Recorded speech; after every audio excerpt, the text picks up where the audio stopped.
इसी से आप अंदाजा लगा लें कि इंडिया कितने बड़े पैमाने पे अपनी सॉफ्ट पावर पे काम कर रहा है। उन्हें उनके प्राइम मिनिस्टर कहीं पे जाते हैं तो उनके कल्चर के मुताबिक प्रोटोकॉल दिया जाता है। इंडिया के प्राइम मिनिस्टर वो कहीं पे जाते हैं, उन्हें प्रॉपर जो उनसे वो रिस्पेक्ट दी जाती है, वर्थ दी जाती है, हमें क्यों नहीं दी जाती? क्योंकि मैं चूतिया हूँ, मेरा दिमाग चूतिया है। और इससे बड़ा सितम, इससे बड़ा जुल्म क्या हो सकता है? फुटेज सामने आ गई है। वजीर आजम को जॉन एफ कैनेडी एयरपोर्ट पर सख्त सिक्योरिटी चेक के बाद बैग और कोट उठाकर जाते हुए देखा जा सकता है। लानत है तुम लोग पे, लानत।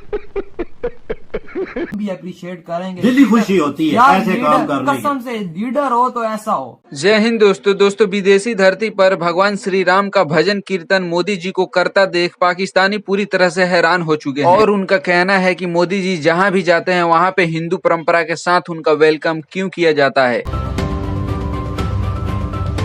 तो आप देख सकते हैं कि किस तरह इंडिया के प्राइम मिनिस्टर नरेंद्र मोदी को रिस्पेक्ट और ऑनर दी जा रही है। और दूसरी तरफ हमारी लीडरशिप को देखें, फुटेज सामने आ गई है। वजीर आजम को जॉन एफ कैनेडी एयरपोर्ट पर सख्त सिक्योरिटी चेक के बाद बैग और कोट उठाकर जाते हुए देखा जा सकता है। Good question. क्योंकि मैं चूतिया हूँ, मेरा दिमाग चूतिया है। पहली बात तो यह है कि इंडिया और पाकिस्तान हो नहीं सकता ये।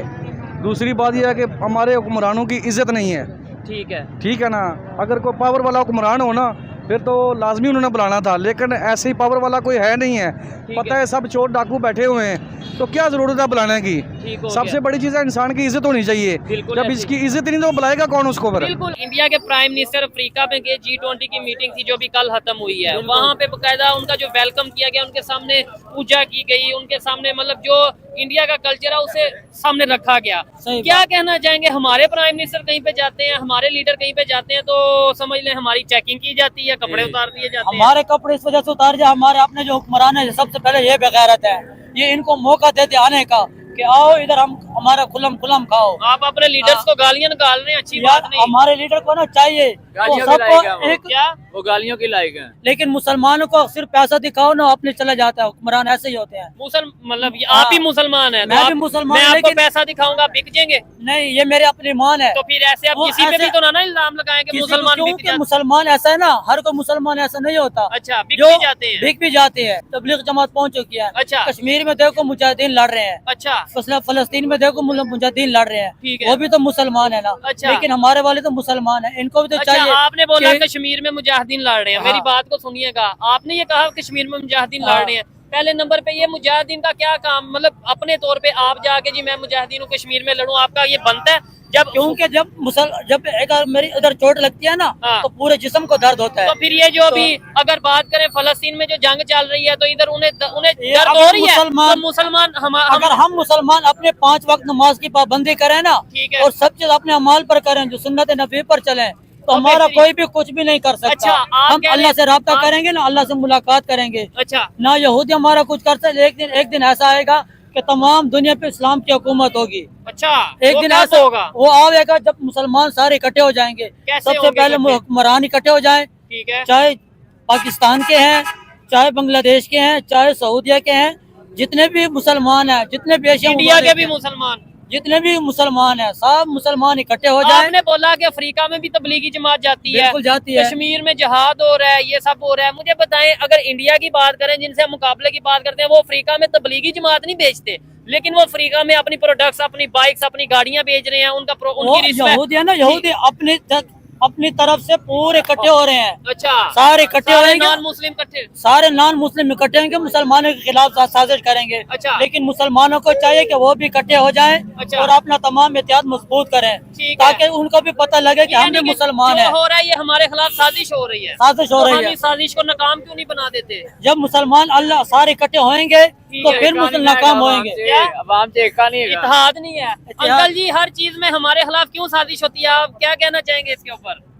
हमारे खिलाफ साजिश क्यों होती है? हर चीज में हम ये डाल देते हैं जी, ये कोई भी काम हुआ जी, ये पाकिस्तान के खिलाफ, ये मुसलमानों के खिलाफ साजिश है। ये ऐसा नहीं है। अच्छा, साजिश नहीं है? साजिश वाजिश कुछ नहीं होती। अच्छा, एक्चुअली हमारा अपना सिस्टम सही नहीं है। अपने आप को सही नहीं करना, दूसरे पे ब्लेम करना तो बहुत आसान है। ठीक है। हाँ जी भाईजान, आप कह रहे हैं सारे नॉन मुस्लिम मिलके हमारे खिलाफ साजिश कर रहे हैं। बिल्कुल, मेरी बात सुने। सबसे पहली बात तो ये है, हमारे मुल्क में तालीम की कमी है। जबरदस्त, ये चीज है, एजुकेशन नहीं है। हमें लगा दिया जाता है मदरसों के पीछे चले जाओ, या ये हो जाएगा, वो हो जाएगा, दीनी हो जाएगा तालीम। ठीक है, जज्बे के पीछे। दीन तालीम मना नहीं है। नबी पाक सल्लल्लाहु अलैहि वसल्लम ने बोला इल्म हासिल कर लो, चाहे उसके लिए चाइना जाना पड़े। तो चाइना में मौलवी नहीं बैठे हुए थे। मकसद कहने का है कि तालीम हमारे पास नहीं है। ठीक है, आप ये बात मैं कहता हूँ कंप्लीट समझाएं। जो आपने कहा ना चाइना में मौलवी नहीं थे बैठे, इसका मतलब है टेक्नोलॉजी सीखो, दुनिया का नॉलेज मतलब कहने का है कि इल्म था। इल्म जो है ना, उस जमाने में सिल्क था या जो कुछ भी था। ठीक है, अपने जमाने के साथ साथ उस जमाने में रूट मशहूर था, जो आप ये इन्होंने दोबारा डेवलप कर रहे हैं। लेकिन ये पुरानी बातें हैं, यानी कि इसका मतलब है चाइना तब भी इल्म के लिहाज से हमारे से आगे ही थी। ठीक हो गया। हमारे मुल्क में इस टाइम पे मुगलिया दौर वाले पैलेस और महल बना रहे थे, बागात बना रहे थे, उस टाइम पे यूरोप में इंडस्ट्री लग रही थी। हो, जब हमारे बादशाह, मुसलमान बादशाह यहाँ पे समझ ले अय्याशी या यहाँ पे बागात और ये महल बना रहे थे ना, उस टाइम पे यूरोप में इंडस्ट्री लग रही थी, अगर हिस्ट्री पढ़े तो। ठीक है। अच्छा, मुझे बताएं, अगर हिंदुओं की बात करें, हिंदू की हिस्ट्री की बात करें, तो वो देखें वो क्या कहाँ से कहाँ चले गए आप? वजह ये कि वो भी तालीम के पीछे गए हैं। अच्छा। हमारे यहाँ सर सैयद अहमद खान ने हमें तालीम के लिए ही पीछे लगाया था। ठीक है, लेकिन मौलवियों ने बोला कि ये तो काफर हो गया। क्या कहना चाहेंगे आप इसके ऊपर भाईजान? अंकल ने तो बड़ी जबरदस्त। ये बहुत लंबी बातें हैं, ये तो ये आम पब्लिक को बतानी चाहिए या नहीं बतानी चाहिए? ये है तालीम की बात है। जो तालीम पढ़ा लिखा होगा वही ये बात समझेगा। मैं आपको बताऊंगा, आपको क्या समझ में आएगी? सर सैयद अहमद कौन थे बताओ मुझे। बताएं सर सैयद अहमद कौन थे?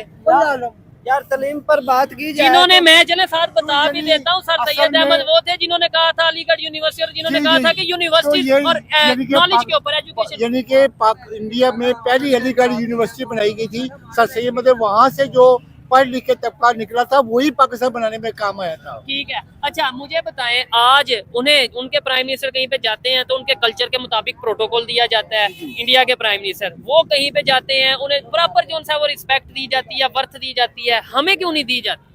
इसलिए हम ना तीनों में तेरों में अपना छोड़ दिया, दूसरों को पकड़ लिया, तो यही कुछ होना है ना। होगी। लेकिन आप ये कह रहे हैं एक दिन आएगा पूरी दुनिया में मुसलमानों की हुकूमत होगी। देखें, बात जो ये अगर ये बात करते हैं ना, तो उस सिलसिले में गज़वा हिंद का जिक्र है, फलां है। लेकिन आप इन बातों को छोड़ के जो सच चल रहा है उसी को भी देखते हैं। बुराई खत्म होगी तो सारे अगर उसको खत्म करना है ना, उसको खत्म करना है। सबसे पहले सोचेंगे कि ये फलां वक्त में ये होगा। गज़वा हिंद की बात करेंगे, उधर से आ जाएगा खंड भारत की बात आ जाएगी। हमें बात ये समझाई गई है कि जो वक्त चल रहा है, हमें ये चल रहा हूँ, रास्ते में खड़ा है तो मैं आंखें बंद करके निकल जाऊँ, हो सकता है मैं बच भी जाऊँ, हो सकता है मैं उसमें गिर भी जाऊँ। आप क्या कहेंगे? मैं तो सबसे पहले अपने आप को गुनाहगार समझता हूँ। एक मिनट सभा करना, एक मिनट सभा करना, नहीं, क्योंकि जो भी होता है ना, अगर जंगल में कोई परिंदा मरता है तो वो मेरे गुनाह की वजह से मरता है। अच्छा। हाँ, क्योंकि ये हदीस पाक में है। अगर पहाड़ों में ना, पहाड़ों में इनकी बात सुनते है ना, अगर कोई भी बला वजह कोई नुकसान होता है या कुछ भी होता है, जानवर भी मर जाए, वो भी मुसलमान की, इंसान की वजह से होता है। नमस्कार दोस्तों, आज हम बात करेंगे प्रधानमंत्री नरेंद्र मोदी जी फीका दौरे की, जहां उन्हें हिंदू परंपरा के साथ शानदार स्वागत किया गया। वहीं जब पाकिस्तान के प्रधानमंत्री कहीं जाते हैं तो उनके स्वागत का नामो निशान तक नहीं होता। तो चलिए जानते हैं पूरा किस्सा। मोदी जी जब अफ्रीका पहुंचे तो वहां के लोगों ने भारतीय परंपराओं को अपनाते हुए उनका आरती, तिलक और शंखनाद के साथ वेलकम किया। ये नजारा देखने लायक था। अफ्रीकी देशों में भारत के प्रति ये प्यार और सम्मान दिखाता है कि हमारी संस्कृति दुनिया भर में कितनी खास है। अब बात करते हैं पाकिस्तान के प्रधानमंत्री की। जब वे किसी देश का दौरा करते हैं तो ना बैंड होता है, ना बाजा, न कोई तिलक, न कोई शंखनाद। उनके स्वागत में बस सूनी सड़कें और औपचारिकताएं होती हैं। क्या फर्क है दोस्तों मोदी के अफ्रीका में भाषण की झलक। मोदी जी का यह दौरा न सिर्फ कूटनीति का हिस्सा था, बल्कि उन्होंने भारत की संस्कृति और सभ्यता को भी वहां तक पहुंचाया। यही वजह है कि भारत आज दुनिया भर में अपनी अलग पहचान बना रहा है। भारत जहां विकास, सहयोग और सांस्कृतिक संबंधों के जरिए दुनिया के दिल जीत रहा है, वहीं पाकिस्तान, खैर उनकी तो छवि ही अलग है। लोग वेलकम भी करें तो क्यों करें? तो दोस्तों ये फर्क है एक सशक्त और सम्मानित देश के नेता और एक कंफ्यूज देश के नेता के स्वागत। हमें गर्व है कि हमारे प्रधानमंत्री दुनिया में भारत का नाम रोशन कर रहे हैं।